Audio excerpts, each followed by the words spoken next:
میری گاڑی، میرا اسلحہ، میرے 5 کلاشن کوفے اور پستول اور موبائلز اور گلاسز، کیش رقم، یہ پولیس نے کیمرے کے سامنے میری گاڑی پکڑی اور لے گئے۔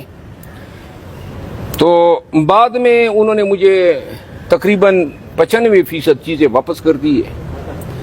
آج میں نے SHO سیکریٹریٹ کو کہا ہے کہ یہ 5% نہیں، رتی برابر بھی چیز میں نہیں چھوڑوں گا۔ اگر مجھے نہیں ملی آج رات تک تو میں کل صبح ذمہ دار افسران کے خلاف عدالت سے رجوع کر رہا ہوں اور ان پہ میں ڈکیتی کے پرچے کی درخواست ہوں۔ اب وہ کمر کس لو، اسلام آباد پولیس کو کہتا ہوں، اب ثابت بھی کرو یہ جرم جو آپ نے ہم پہ لگایا۔ نہیں ثابت کرو گے تو میں آپ کے سامنے بتا رہا ہوں IG صاحب کو کہ 193 کا استغاثہ آپ کے اور آپ کی اس ٹیم کے خلاف دائر کر رہا ہوں، اور اس کی اتنی سزا ہے جو جن الزامات کی انہوں نے ہم پہ دعوے داری کی ہے۔ اچھا مروت صاحب، 95% جو سامان ہے آپ کو وہ آپ کو لوٹا دیا گیا، 5% ایسی کون سی چیزیں جو اب تک آپ کو نہیں؟ کیش رقم نہیں آئی ہے، پاور بینک نہیں آئے ہیں، گلاسز نہیں ہے، اور ایک ٹوتھ برش نہیں ہے۔ یہ نہیں چھوڑیں گے؟ ہاں؟ یہ سارا کچھ نہیں چھوڑیں گے؟ ایک ٹوتھ برش بھی نہیں چھوڑوں گا، یا یہ دیں گے یا پھر جو ہے۔ مروت صاحب کیش کتنی ہے؟ کیش بھی بتا دیں۔ کیش تقریباً 7 لاکھ روپے ہے۔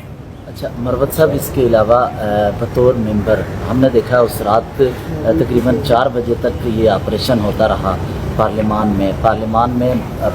کا تقدس یا ممبران کو اس طرح گھسیٹ کر گرفتار کرنے سے متعلق بھی کوئی قانونی عمل طے کیا جائے؟ میں نے پریویلیج موشن انہیں سے چوز کے خلاف مقرر رہے ہیں تمام MNAs، پھر کمیٹی بنی ہے، کمیٹی ریکمنڈیشن دے گی، اور ان ریکمنڈیشن کے تناظر میں پارلیمان پہ آئندہ ایسے حملوں کو روکنے کے لیے اور ممبران اسمبلی کے احترام کو ملحوظ خاطر رکھنے کے لیے قانون سازی کی جا رہی ہے، تاکہ صرف یہ نہ ہو کہ قانون یہ کہے کہ جی ان کا یہاں اس پارلیمنٹ لاجز میں داخلہ ممنوع ہے، اگر کوئی اس کو وائلیٹ کرتا ہے تو پھر اس کو سزا بھی ہوگی۔ لہذا سزا کا ایلیمنٹ نہیں تھا، تو اس سزا کو دلوانے کے لیے تمام party, people party, MQM، JUI، PTI اور PMLN اور دیگر جو چھوٹی پارٹی ہیں، سب اس پہ ایگری کر گئے ہیں، تو لہذا یہ قانون سازی ہو رہی ہے۔ جنہوں نے 9mm نکال کے آپ کے سامنے رکھا، اس پہ بھی آپ کچھ کرنے جا رہے ہیں؟ جی میں اپنی دیگر ٹیم کے ساتھ اس پہ ڈسکس کر رہا ہوں۔ بہرحال ایک بات ہے، 8 دن کے فی دن 5 کروڑ کے حساب سے ہر جانے کا کیس میں تیار کر رہا ہوں۔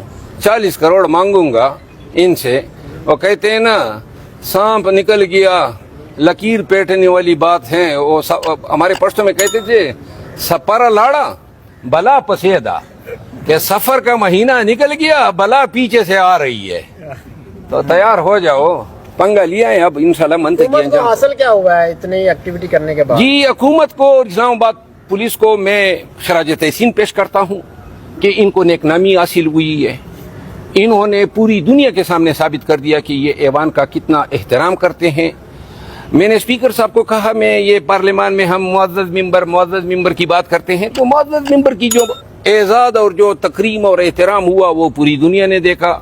حکومت کو یہ بھی اعزاز اور شرف حاصل ہوا کہ پہلی دفعہ PMLN کے دور میں ہی پارلیمان پر بھی اٹیک ہوا، نقاب پوش گھسے، اور ان نقاب پوش کے گھسنے نے کم از کم ایک اچھا نتیجہ دے دیا کہ تمام پارٹیاں ایک پیج پہ ہوئی کہ اس حد تک نقاب پوشوں کی دخیل کاری برداشت نہیں ہوگی۔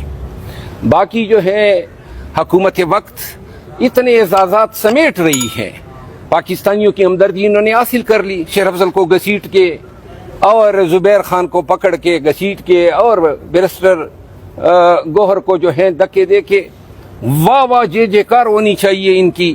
کیا انہوں نے جناب ہندوستانی سورماؤں کو کس طرح رگیدہ ہیں، سلام کے حقدار ہیں یہ ہمارے اسلام آباد پولیس والے، خصوصاً وہ 3-4 SHO بشمول ایک جس کی لمبی مونچھیں بھی تھی اور بڑا ہی